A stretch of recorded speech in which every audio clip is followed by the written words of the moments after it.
fruits and vegetables over here on my side. Now after they finish details away, store them in our property warehouse until they need them again. This same street has been dressed to represent a lot of cities over the years. I think for the Frank Sinatra special, it's going to be New York City. It was also New York City in the Paramount film, Lady Sings the Blues. It was Chicago in The Sting with Robert Redford and Paul Newman. Chicago again in The Blues Brothers with Dan Aykroyd, John Belushi. It was Los Angeles in the movie Earthquake. Los Angeles again in a movie that's out right now called American Me. And in Los Angeles, the Zoot Suit riots back in the 40s. So for that production, this street was dressed to represent 1943 Los Angeles.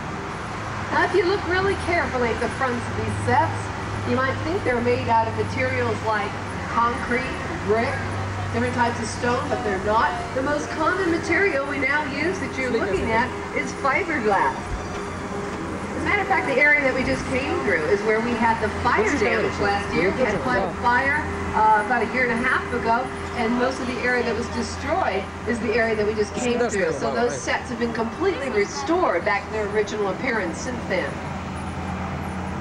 Now the soundstage over on the driver's side, if you could look through the walls, you'd see the mock-up of a 707 jet, also of a 747 jet inside. That's why we call this our 747 soundstage.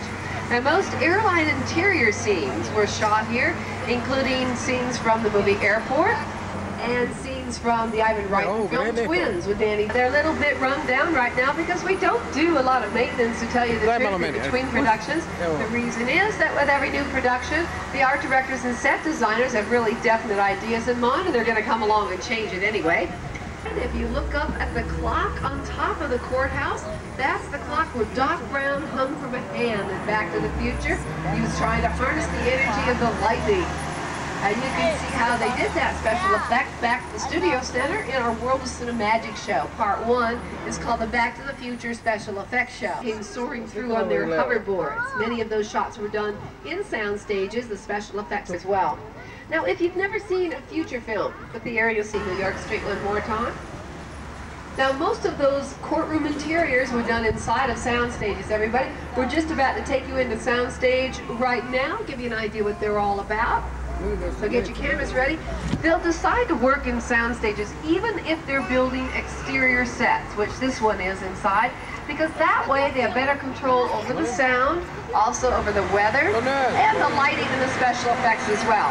I hear there's been some odd things going on in here lately. I'm not really sure what they mean by that, but I guess we'll just go have a little look, see for ourselves. Boy, it's dark in here. Something's going on.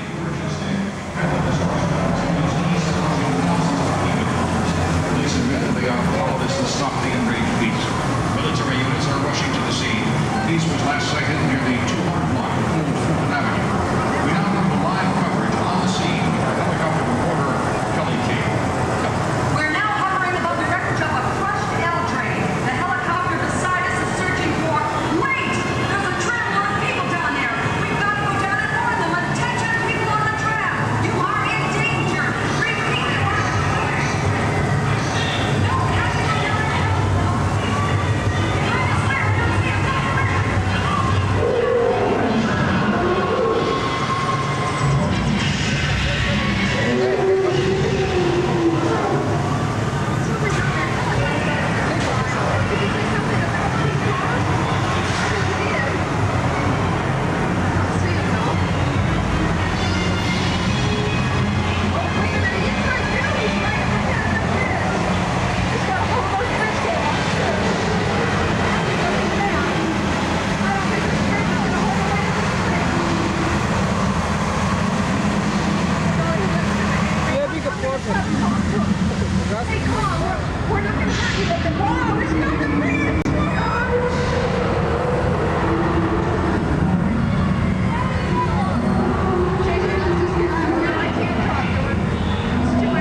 everybody. You've just been face to face with King Kong. That's the world television series. And we did that with what's called map process photography. Very simply, that's where we combine images. Matter of fact, there's a rumor that they left some live explosives behind when they struck that set, but I don't know if that's true. But, oh, well, maybe it is. Okay, we'll keep our eyes open for more of those mines, everybody. But meantime, we've reached a very memorable location, our Red Sea. We're going through, and this is one of those spots I warned you about where you could get a little wet. So I suggest that you pick up your feet and any cameras or purses that you might have on the floor. Watch out for more mines on my side. There might be a couple more. There's one now. Here we go. This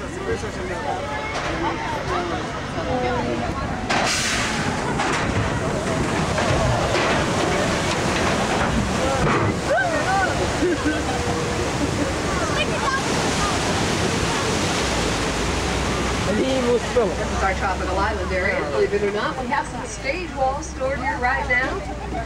Stage walls from productions like Coach, Major Dad. If they're not filming at the moment, what we do in our property warehouse, which is that large building with the number 487 on it. Right now, though, it's time to dig down and get out your passports, everybody, because we're going to Europe or suffer jet lag.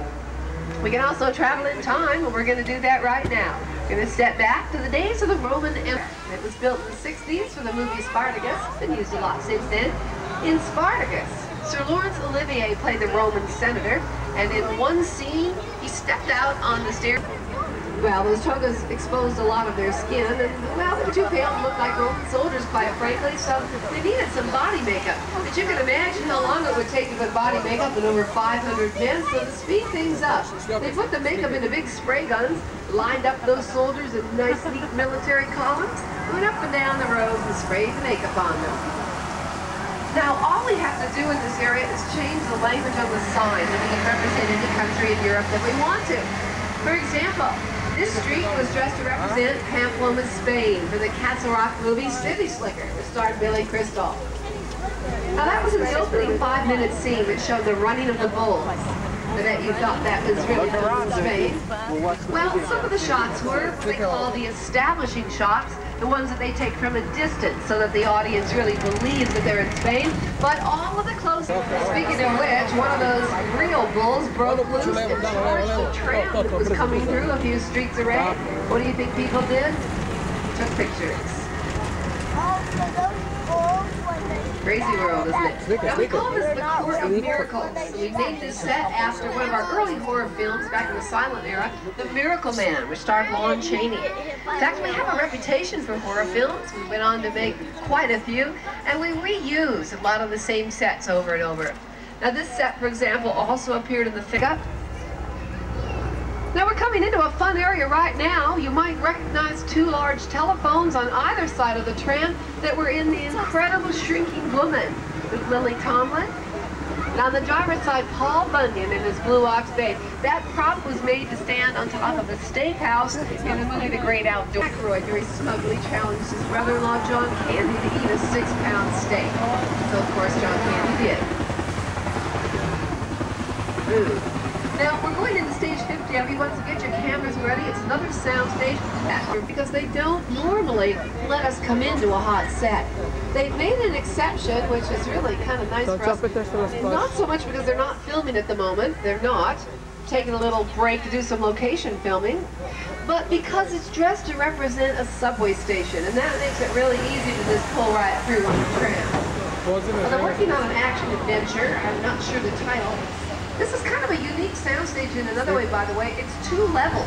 In other words, upstairs is a completely separate set.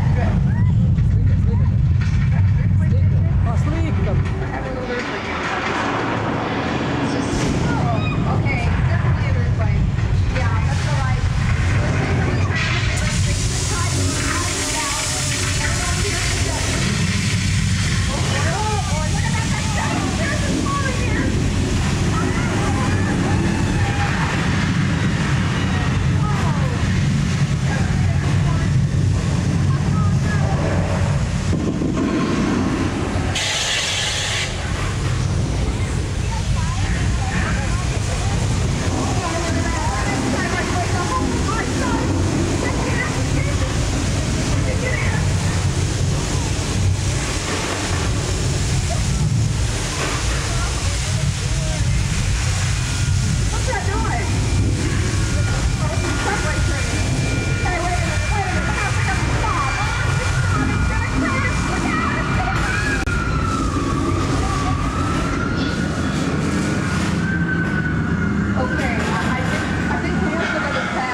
everyone. Hey, you did a really good job.